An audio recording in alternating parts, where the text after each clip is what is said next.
బైబిల్లో 40 దినాలు ఉపవాసం ఉండి ప్రార్థించింది ఎవరో తెలుసుకుందాం.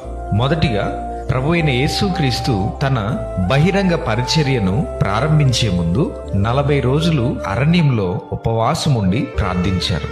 ఈ సందర్భం మత్తయి సువార్త 4వ అధ్యాయం మొదటి 2 వచనాల్లో, అలాగే లూకా సువార్త 4వ అధ్యాయం మొదటి 2 వచనాల్లో ఉంటుంది. రెండవదిగా మోషే దేవునితో మాట్లాడడానికి సీనాయి పర్వతం పైకి వెళ్ళినప్పుడు 40 రోజులు ఉపవాసం ఉండి దేవునితో గడుపుతాడు. ఆ సమయంలో మోషే దేవుని నుండి 10 ఆజ్ఞలను స్వీకరిస్తాడు.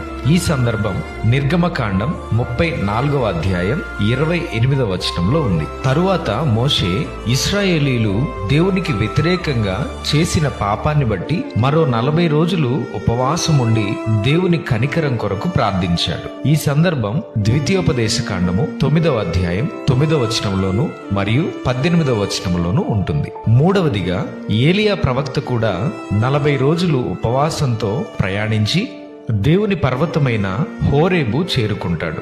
40 రోజులు నిరంతర ప్రార్థన కాకపోయినా ఇది ఒక ఆధ్యాత్మిక పునరుద్ధరణకు మరియు దేవునిని కలుసుకోవటం కోసం చేసిన ప్రయాణం.